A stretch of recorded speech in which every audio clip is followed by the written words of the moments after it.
Skill India अपने आप में एक खास मिशन है जो लोगों को उनके आर्थिक समृद्धि का भरोसा दिलाती है, साथ ही देश में रोजगार के अधिक अवसर भी देता है। इससे छोटे छोटे व्यापार को बढ़ावा दिया जाता है। एंटरप्रेन्योरशिप को बढ़ावा मिलने से नौकरियों पर निर्भरता कम हो रही है। आज की पढ़ाई डिजिटल हो चुकी है। क्लासरूम से लेकर होमवर्क तक सब कुछ मोबाइल, लैपटॉप और टैबलेट पर निर्भर हो गया है। ऐसे में बच्चों की आंखों पर बहुत असर पड़ रहा है। बच्चों को आज के डिजिटल युग में अपनी आंखों की केयर किस तरह करनी चाहिए, इसी को समझाने के लिए WHO ने दृष्टि फाउंडेशन के साथ मिलकर एक सम्मेलन का आयोजन किया, जिसका मकसद था भारत में बच्चों और किशोरों की आंखों के स्वास्थ्य को लेकर बढ़ती चिंताओं को उजागर करना और दृष्टि दोष जैसी समस्याओं पर फोकस करना।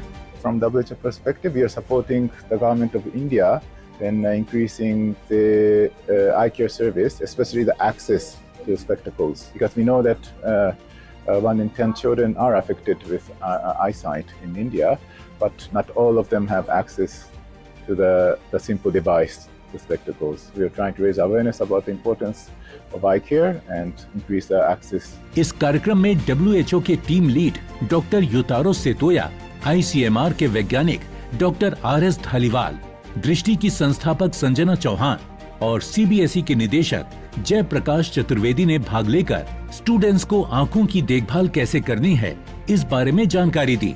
कल बच्चे स्क्रीन टाइम बहुत ज़्यादा हो गया है बच्चों का, तो जो आइडियली कहते हैं कि अगर आप स्क्रीन पे काम कर रहे हैं तो हर 15 मिनट में कम से कम 2 मिनट आपको दूर देखना चाहिए, ताकि आपकी आई की जो मांसपेशियां हैं जो बिल्कुल फोकस कर रही हैं नज़दीक के लिए, जोर लगा रही हैं, उनको थोड़ा सा आराम मिलना चाहिए बीच में, क्योंकि अगर वो कंटिन्यूअसली जोर लगाती रहेंगी तो फिर वो एक तरह से थोड़ी सी सिकुड़ जाती हैं और फिर आई की प्रॉब्लम आपको हो सकती हैं। एक स्टडी के अनुसार हर 5 में से एक बच्चा मायोपिया यानी निकट दृष्टि दोष का शिकार है और ये संख्या तेजी से बढ़ रही है।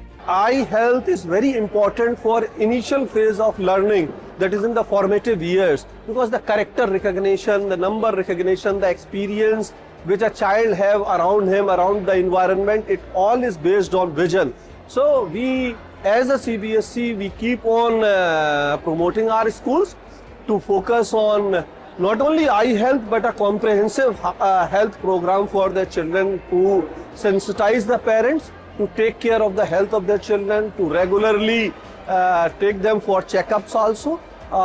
So this has been a priority area for CBS. WHO इस बात को समझता है और इसके लिए लगातार जागरूकता कार्यक्रम आयोजित करता रहता है।